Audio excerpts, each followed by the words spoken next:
gentlemen, it is that time once again. And I'm not just for talking everybody about... to come aboard. No. And I'm not just talking about it's the midweek, this is the midweek wrap-up. I'm talking about takeover time. So we're going to be changing... Not Vader time? No, not Vader. Vader. Tool time? Nope. Takeover time. Takeover time! NXT Takeover The End was today. We're going to be reviewing that. We're actually going to move NXT to the end. Yesterday, probably.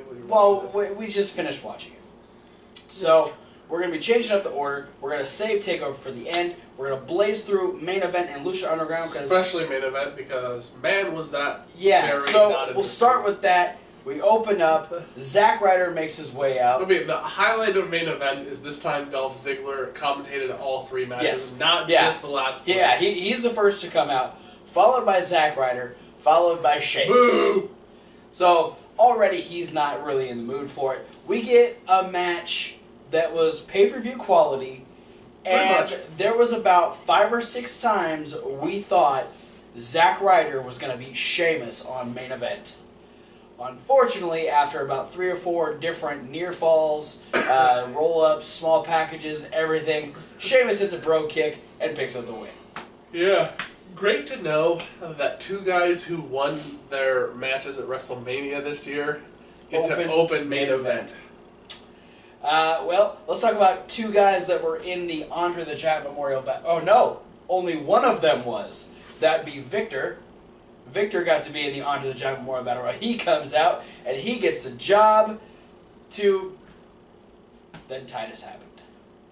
No, Titus was in the Battle Royal too, I'm pretty sure.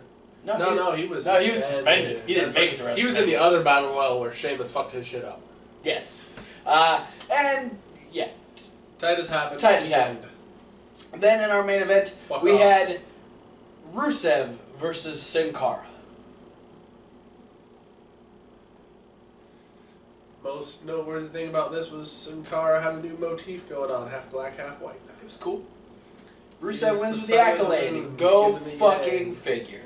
Nothing happens afterwards. We're going to move on to Lucha Underground. I've actually got a note prior to Lucha Underground. Huzzah! Congrats to Team Lucha Underground, that being Brian Cage, Johnny Mundo, and Chavo Guerrero, for winning the AAA Lucha Libre World Cup this year by defeating Team AAA, that being Psycho Clown, El Tejano Jr., and Pentagon Jr. in the finals.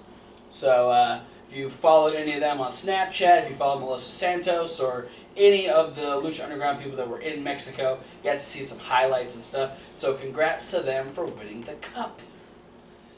That's cool. Let's move on to Lucha Underground, where we open up where Black Lotus was questioning Dario Cueto whether or not he's been telling the truth about who killed her parents. And he goes, of course, I'm the only one who's been telling you the truth.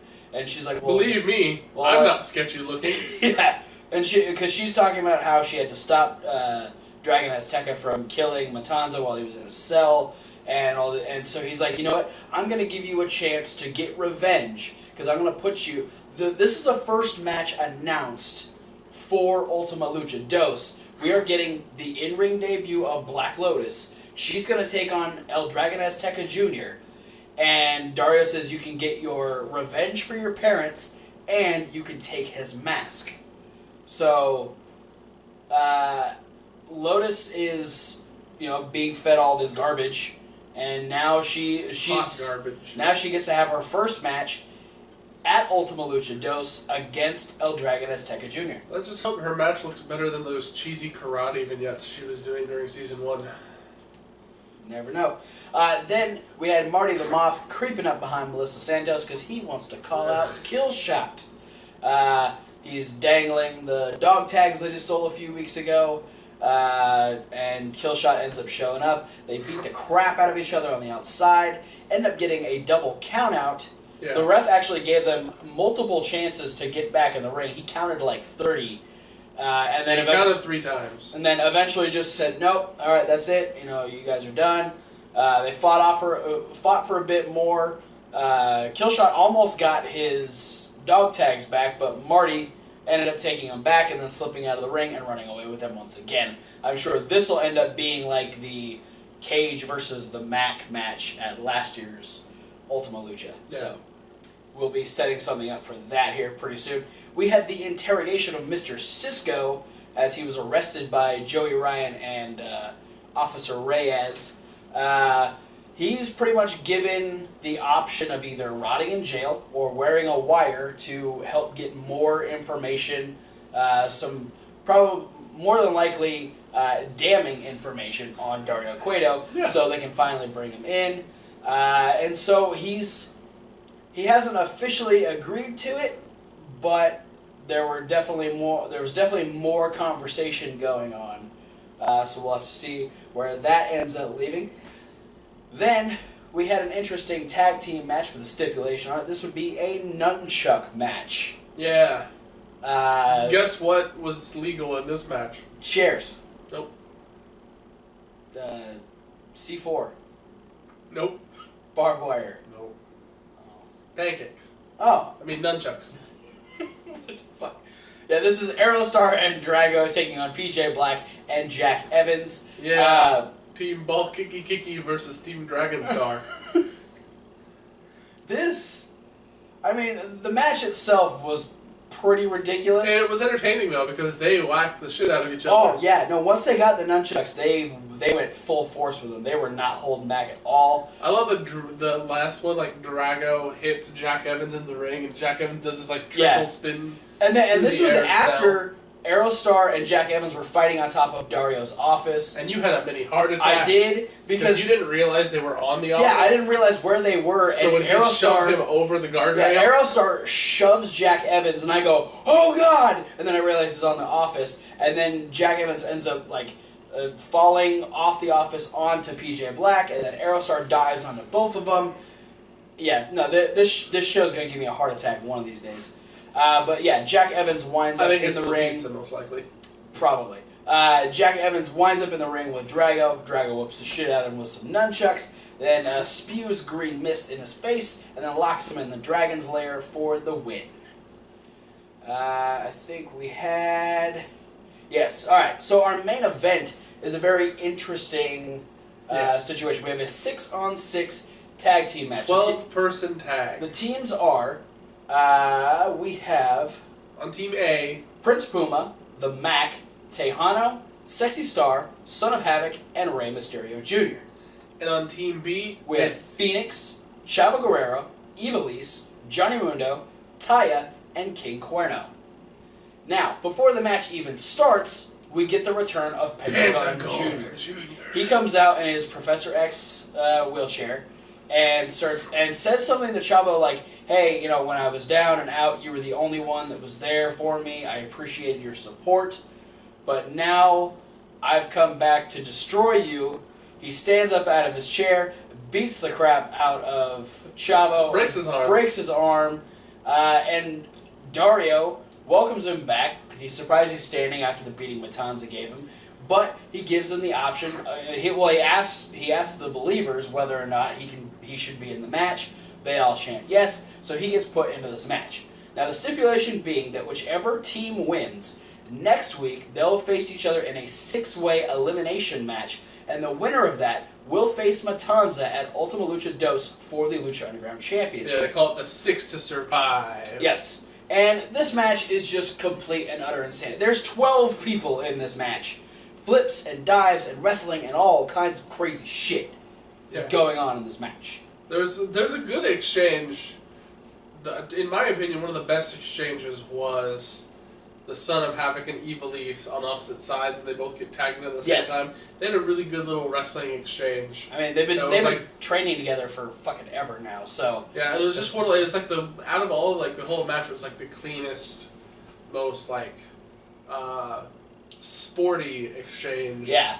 Versus trying to actually beat the other person. Yeah, absolutely. A lot of dissension on Team B because we had Ivelisse and Taya, who were very, very much not friends. And that Team Each B one pretty much thinks the other one's a skink ass hoe. Well, and Team B was 4 heels to 2 baby faces, so there was already I'm better, no, I'm better, I should start, no, I should start. So, already Sexy Stars on the other side, ready to go, and everyone's just complaining about who's going to actually start the match.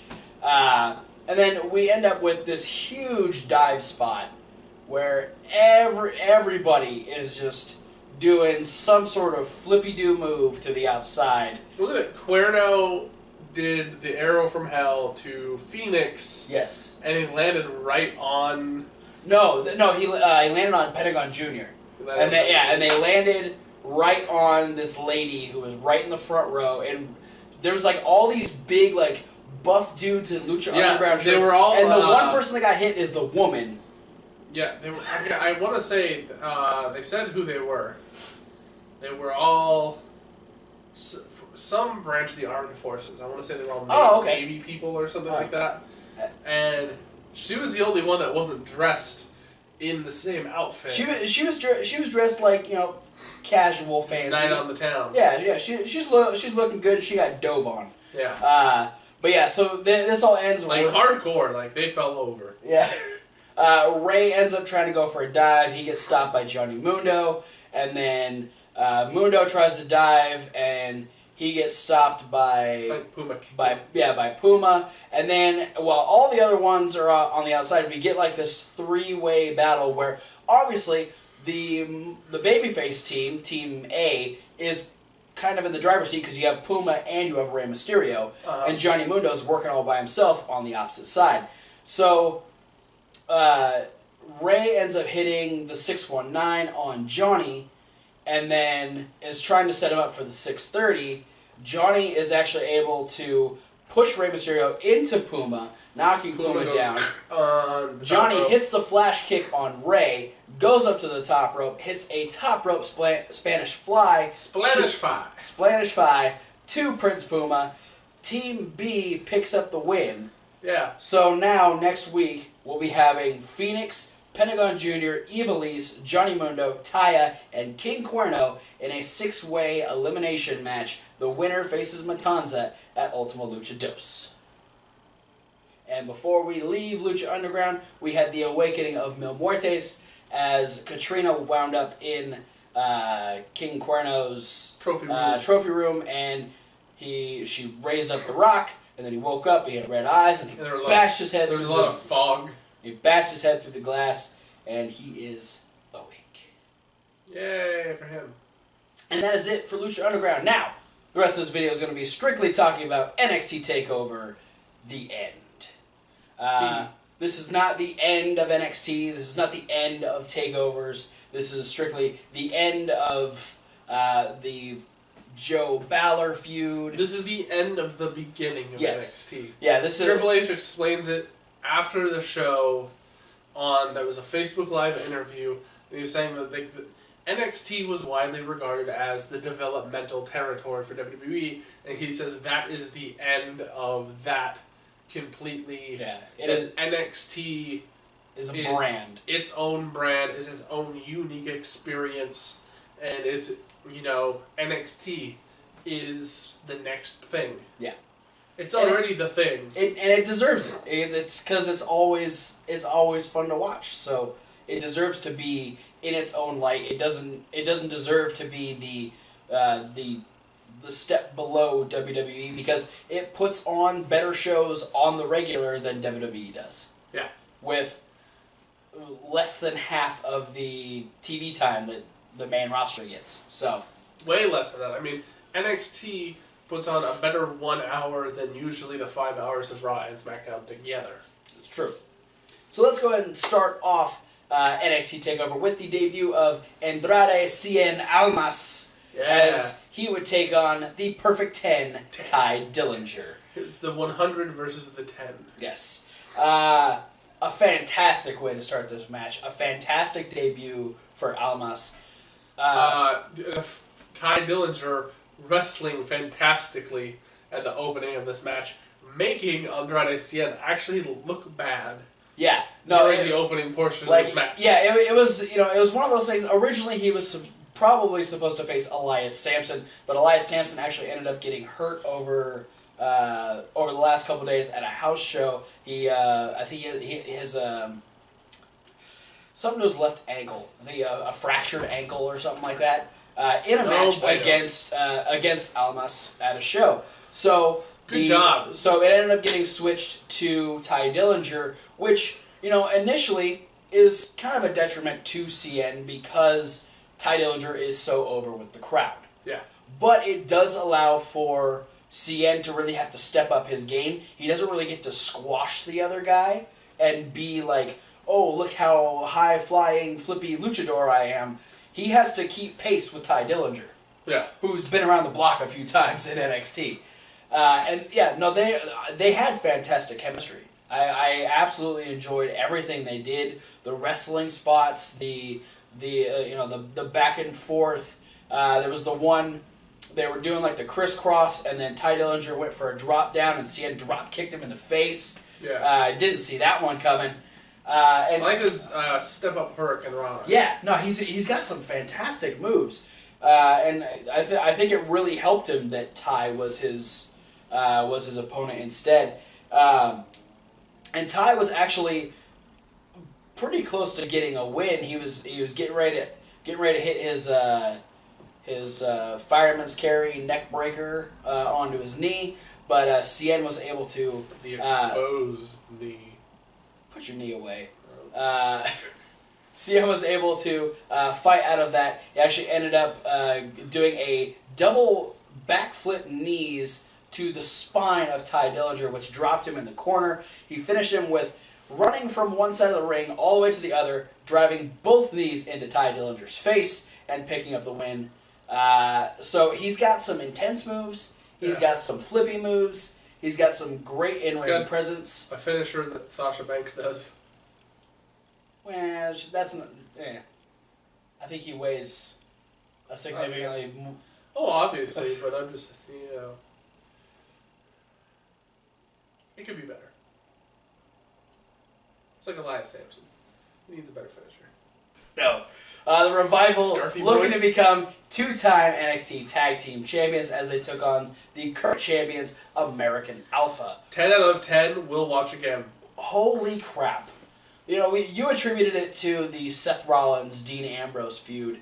It's one of those things that we can see again and again. They've spaced it out enough. They've done enough build in between takeover matches that it's always fresh watching this match happen. Yeah. Hell, we saw it when NXT was here, and it was still an exciting match. And absolutely. And they have impeccable timing, just great chemistry together, so many near falls that... Lots. Like, this guy had a couple of heart attacks. Like, there were so many good, just, like, right at the edge near falls.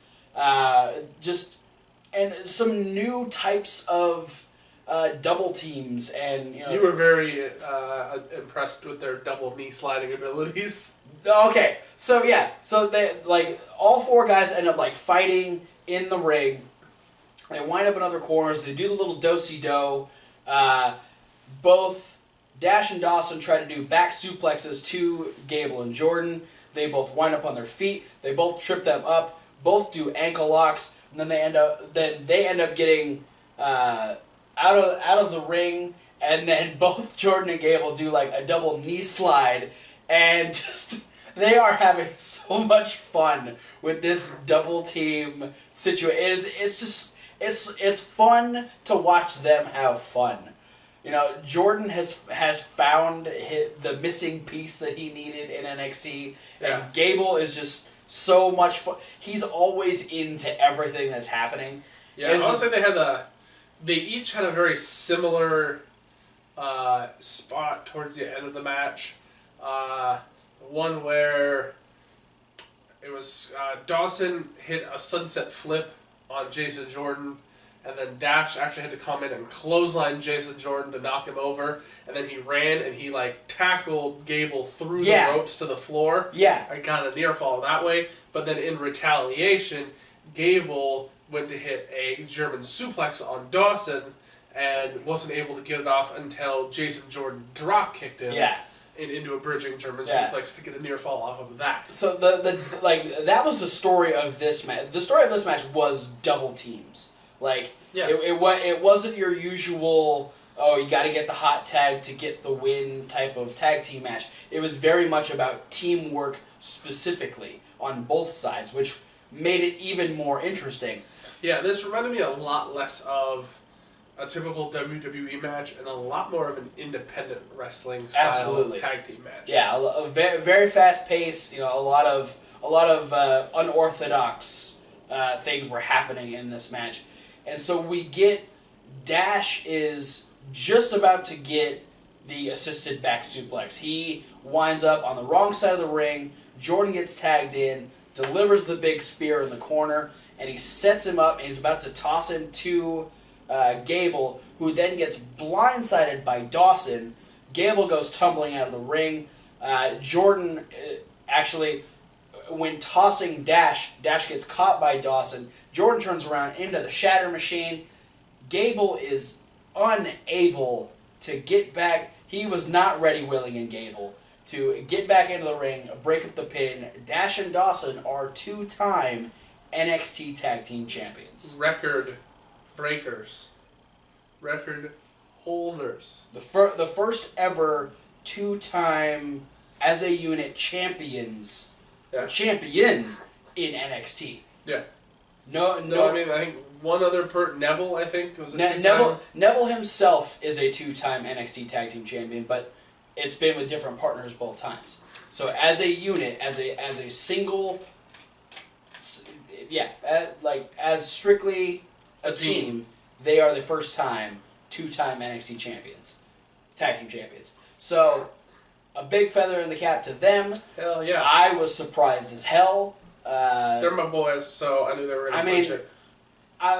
The thing about this entire card, I didn't really care which way it went because, you know, everyone stepped up in this. Everyone's at a point where they deserve to be at the spot that they're at. I was just super surprised that they took the titles off of American Alpha so fast. Yeah, yep. 10 out of 10 would watch again. Absolutely. Like I said at the beginning. And then the next match, Austin Aries versus Nakamura, 11 out of 10 would watch again. Yeah. These two did pretty much every type of wrestling you could ask for. It's just especially with a good focus on the beat the shit out of each other kind of wrestling. The strong style was definitely in this match. Prominent. But they started with ground wrestling where they were actually trying to out wrestle each other. Yeah. And I felt like Aries actually had the strong point in that. Yeah, and it immediately made Shinsuke have to go to the strong style to really get it back onto his side. But Austin Aries isn't exactly a pushover because he's able to deliver those really devastating strikes as well. Probably not nearly as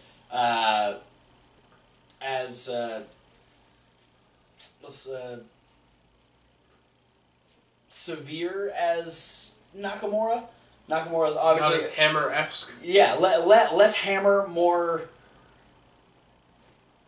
What's the word? Superfluous. Maybe? Yeah, superfluous. I can't say that word. I'm gonna let you say it whenever I need to say it. Okay. But it was a good combination of different types. We had dives to the outside. We had it felt like a battle. It was. Yeah, we had a great spot where Aries pulled the elbow pad down to get ready for the roaring elbow, but Nakamura had it scouted, so he hit him a couple times. But then Aries came back around and did it again, and looked like he hit him right in the throat. Yeah. And then Nakamura dropped to the outside of the ring, and then Austin Aries hit the low parry through the middle and bottom rope. Yeah. Aries ended up hitting a fireman's or pretty much an AA. Yeah, he did a Death Valley Driver. A Death Valley Driver on the apron, yeah. Which. Yeah, Nakamura ran at him and he caught him, and I wasn't sure what was going to happen. Then he gets dropped on the apron. Gnarly, Nakamura was actually showing pain in this match. Well, he hasn't had a lot of being attacked. He hasn't been on the defensive a lot. Other than against Sami Zayn. Yeah. This one, too, is we had a lot of, early on in the match, Austin Aries working over Shinsuke's leg. Yeah. Which is smart because his finishing move is the Kinshasa. Yeah. So it was kind of neat to see, Shinsuke adapting more to that portion of WWE style where you see those wear down holds. Oh yeah. And you see him selling and all on one body part. Yeah. But that Death Valley Driver happened towards the end of the match, and then when Austin Aries realized he wasn't going to get the count out on Shinsuke. Well, he didn't. I don't think he wanted the count out victory. He wanted to win the match. Yeah. So Shinsuke is getting up because I figured Austin Aries could be sort of comforted in knowing that Death Valley Driver on the apron probably could have knocked anybody out. Yeah, Nakamura's like holding onto the guardrail. Refs at about a count of 7. And Aries decides he's going to dive onto Nakamura. Yeah. I suppose probably on the way to bring him back in the ring. Yeah. And attempt to finish him off. Nakamura moved. Oh yeah. Nakamura was not sticking around for that move. And Austin Aries got a little more iron in his diet. A little more? He ate that guardrail whole. And it was missing the rest of the show. Yep, it was gone. Crowd got in the ring and everything. Chaos. They had to cancel the last 2 matches. Nakamura ends up tossing him back into the ring. He hits I guess it was a Kinshasa from the second rope. Yeah, it's like a flying knee to the back of the head. Yeah, to the back of the head. Hits the reverse exploder, and then hits the actual Kinshasa, and Shinsuke Nakamura picks up the win over Austin Aries. Aries is not on a very good track record as far as getting his name out there in NXT. No, not particularly. No. This would have been... He did run Baron Corbin out of town, though. Well, yeah. Then Baron Corbin won at WrestleMania, so... I think Baron Corbin won that in all actuality. Fair enough. But, Austin Aries, propelling people's careers already. Oh, man. Alright, so we move on to our first of 2 big singles titles matches where Asuka defends the NXT Women's Championship. Do we have the wrinkle bit between here? It's between the matches. Between these 2? Yeah. Okay. Asuka defending the NXT Women's Championship against Nia Jax. I think Nia really came to play in this match. Yeah, I mean, there's not a whole lot to go over in this match because it was pretty cut and dry. You would expect. It is a lot very similar to the Nia Jax versus Bayley title match, where it was obvious that Nia Jax is going to be using the power game and her size advantage to basically counter or just stop Asuka in her tracks at whatever she was going to do. Yeah. Asuka was just throwing everything into her arsenal, and either Nia Jax would just absorb it or catch her and throw her. Yeah. The one point where she threw her across the entirety of the ring was pretty freaking impressive. The ref had to constantly run over and check on Asuka to make sure she wasn't hurt because she kept getting hurled. Yeah, no, there was one where she got thrown into the corner. Oh yeah, no, it was nonstop. Asuka, I think Asuka is a bit more equipped for a match like this than Bayley is, because Bayley doesn't usually go to that ferocious side that Asuka is usually 9 times out of 10. That's her mentality in the match. So when when she's getting thrown around, it's making Asuka go, okay. So then Asuka tries to come in with these vicious hits, but yeah, Nia's power is just so hard to combat. And Asuka even tried to go the same route as Bayley by putting the guillotine on. Yeah, and Nia Jax quickly countered that into a suplex. Yeah. Nia was not playing that game at all, and so she's gone through that sequence with Bayley twice. Yeah, and so at this point, Asuka's like, okay, well, I've kind of got her set up. I can go for the Asuka lock, and she gets it kind of on, but she can't lock her legs. Nia kind of scoots her up on her back, and I don't know. Did she end up throwing her, or what? I can't even remember how she got Asuka off of her. I don't really remember either. I think Asuka kind of slipped off to the side, I think, and then she got shoved off. But then Asuka's like, okay, if a submission isn't going to work, I'm just going to kick her in the fucking head. and did it like 4 or 5 times. Yeah, and she hit the kick, like the roundhouse kick to the left side of Nia Jax's head. Then she did her spinning knockout kick that she used to get, like, I think 2 different knockout victories. Yeah, Deonna Purrazzo and I think Dana Brooke. Yeah, to the other side. Yeah.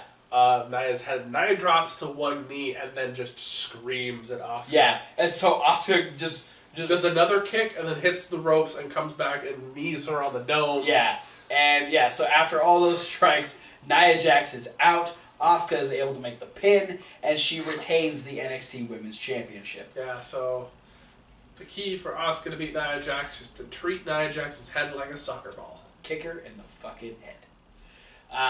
So now Bayley can still get her rematch against Asuka and possibly be the first ever 2-time NXT Women's Champion. Hey.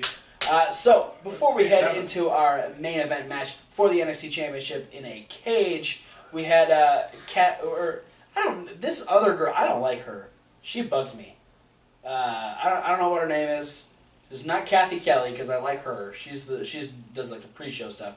This girl in a blue dress, whatever. She's talking to William Regal, asking him, how he feels about this NXT Takeover, how excited he is, and the first ever cage match. And William Regal's kind of going through it, talk about all the different things that are exciting about it, and this is the end. What's next for NXT, blah blah blah. But the most important part is we see a crew member. He's got a headset backstage and a clipboard. Is walking down the hallway and happens to stand right by Mr. Regal as a certain someone walks into William Regal's office. Yeah, this crew member was ushering Bobby Roode into a meeting. Yes. With the general manager of NXT. And mid-sentence, William Regal stops, looks over his shoulder, realizes who that was, and says, "If you'll excuse me, apparently I have some business to attend to." Yeah, the little guy was like into Regal's ear for a second. So, the general manager is in fact having a meeting with one Bobby Roode.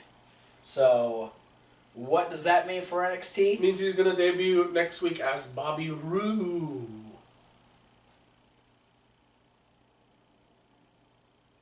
Then we had our main event match, the first ever NXT cage match for the NXT Championship. Finn Balor looking to reclaim the NXT Championship from Samoa Joe. Yeah, he's looking to become the first ever 2-time NXT champion. Yeah.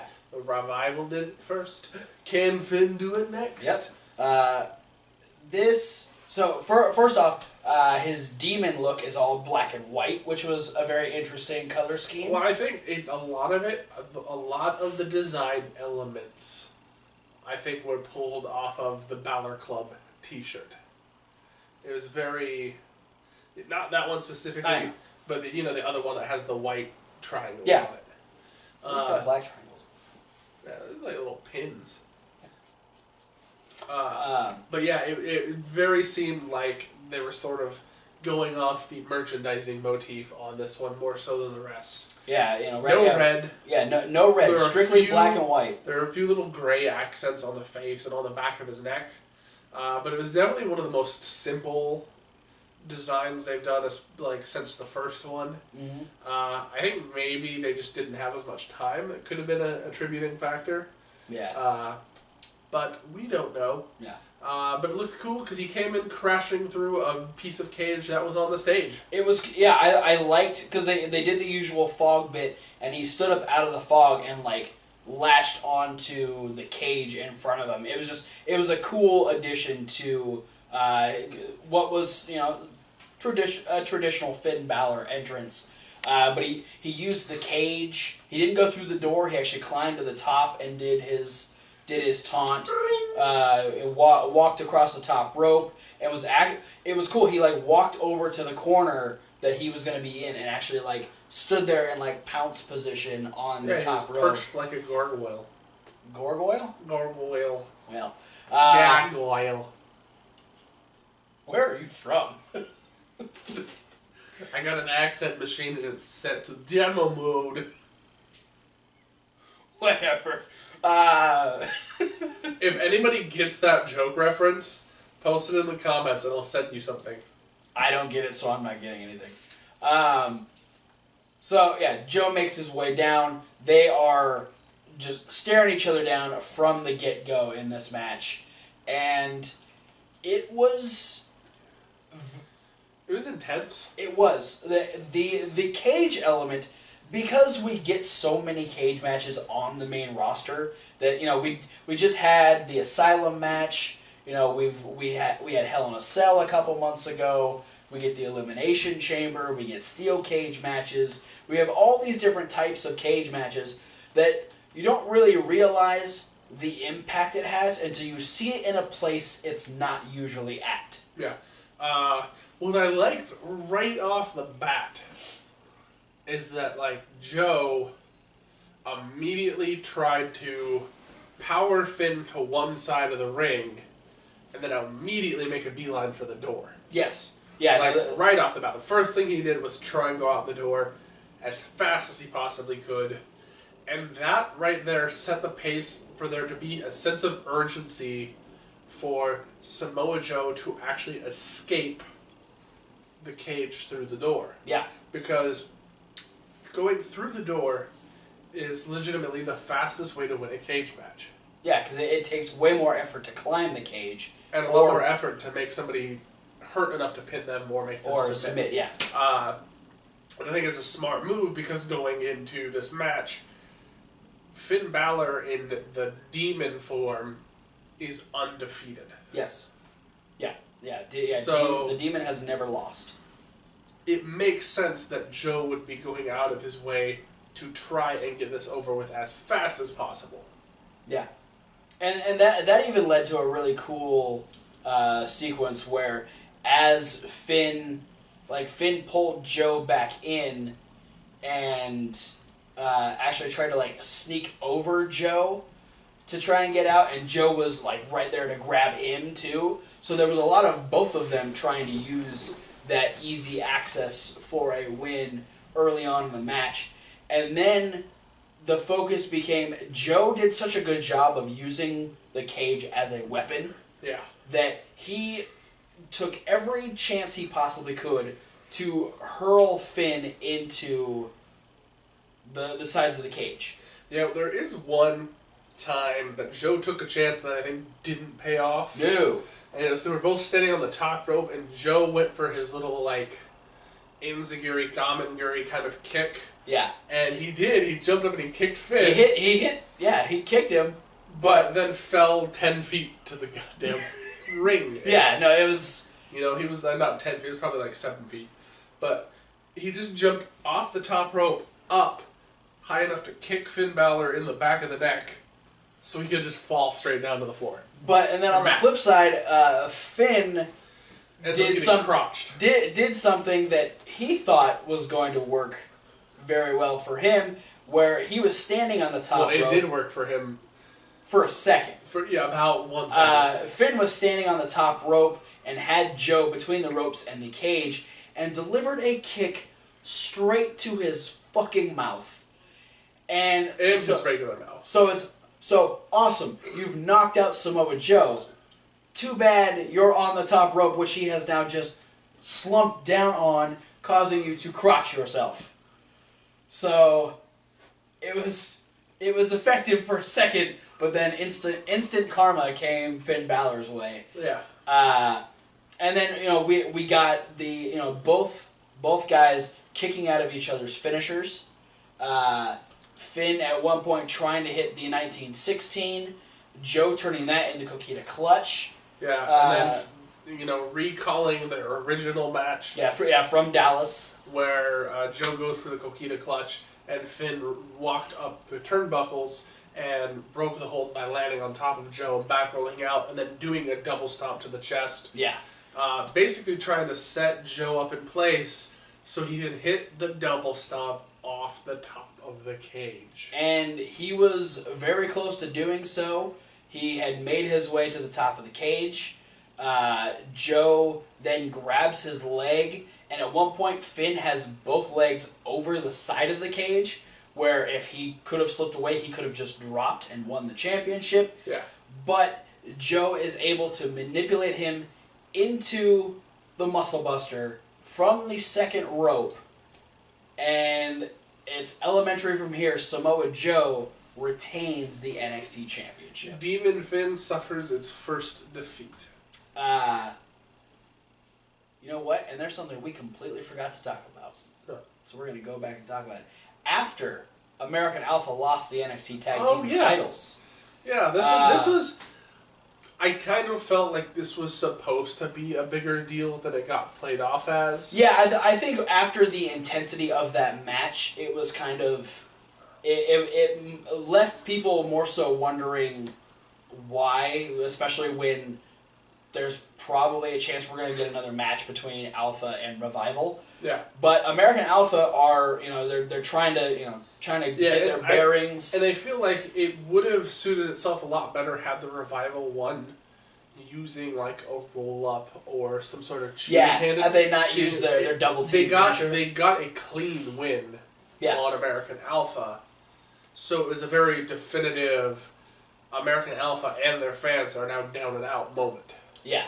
Which in a way kind of lended itself because American Alpha would be destroyed by two massive guys, black tank tops, black pants. They look like Islanders, possibly Mexican. The dark skin, just really buff dudes that come through. And they looked kind of like if you cross like Samoan SWAT team with the Shield. A little bit, yeah. I can get that.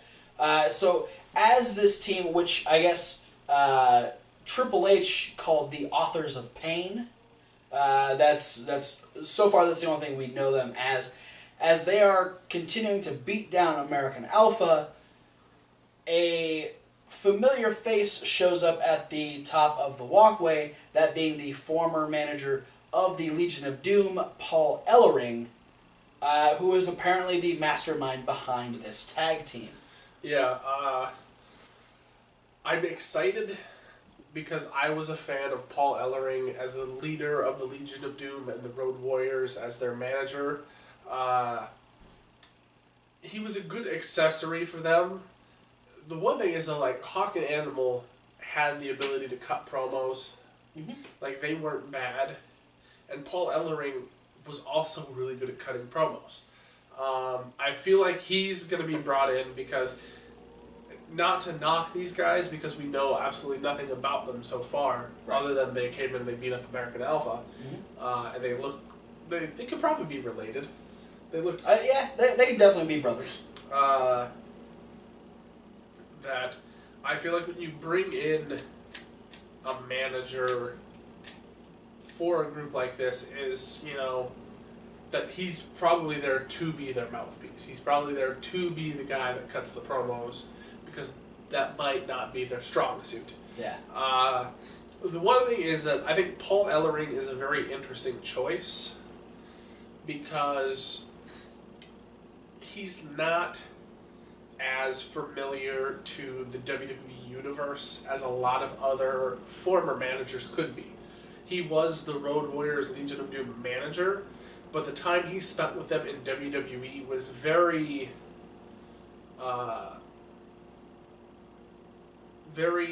minuscule comparatively to the time he spent with them in like NWA and other promotions. Mm-hmm. His time in WWE was fairly short. So there wasn't a very big reaction when he walked out.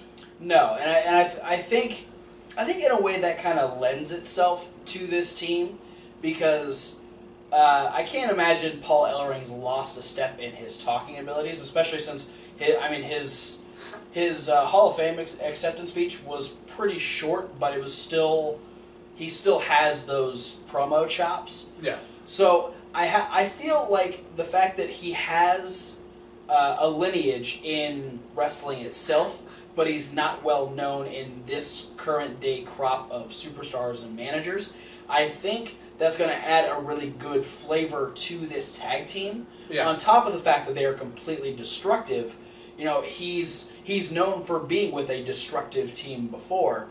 So kind of reintroducing him into the world of wrestling to a generation that, probably 30% to 70% know him for what he's done. I think that's really going to add to the building of this tag team. Yeah, and I think pairing him with a team that is so big and destructive is going to give it that old school vibe. And this is the biggest tag team we've seen in NXT since the Wyatt family. Yeah. So we're talking since before the network. Yeah. Wyatt family had been on TV for 6 or 7 months by the time the network began and NXT became its thing. Just popped into my head that there's another tie into NXT that he has. Oh. Is that it wasn't that long ago that his daughter Rachel Ellering had a match. That's true. So maybe that was her. It was like, hey, I'm getting ready to do this thing. Give my daughter a shot. So, yeah. So I mean, all in all, a great NXT takeover. Yeah. All solid matches. I was impressed because he actually recognized Paul Ellering before I did. I don't usually recognize old school wrestlers and managers before he does, so it was point for him. It was impressive for me. What wasn't impressive was my track record in picking who was going to win the matches. You got them all right. Yes. You scored an A on this card. I think 5 I got out of 5. Yeah, you got 5 out of 5. I got 2. I got Thomas land. Thomas got 3, I think. I did as good as you guys put together. Yeah. No, you aced this NXT takeover, so congratulations to that. Yeah, so buy me a cake. So I think that is a good place. That is it for the midweek wrap-up. That is it for our review of NXT Takeover The End. Be sure to check it out on the WWE Network because it is very well worth it. Especially matches 2 and 3, man. The tag titles and then Aries, Nakamura, both those matches were just off the charts. Absolutely. So thanks for watching. Don't forget to like and comment and subscribe. And be sure to share the video with your friends, your neighbors, your friends, your frenemies.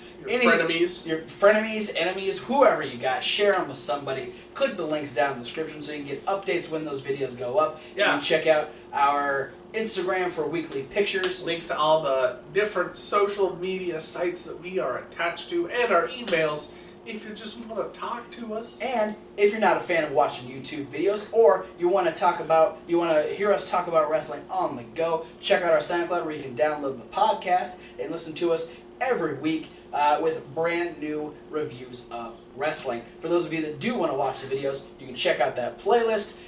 This is our 2-year anniversary week, so be sure to check out. We have a special video coming up after the SmackDown Rundown. Not going to spoil it for you. You have to wait and find out what that is, but it'll be fun. It'll be up in the playlist along with our Raw review, this midweek wrap-up, the SmackDown Rundown, and after that special 2-year anniversary video, we will have the indie news. So be sure to look forward to all of that. Thanks for watching, and we'll see you at whatever video you decide to watch next. Fuck Titus O'Neil. And Sheamus. Yeah. See that Paul Ellering was back? Did you see that Paul Ellering was back? Yeah, I saw. What a rush.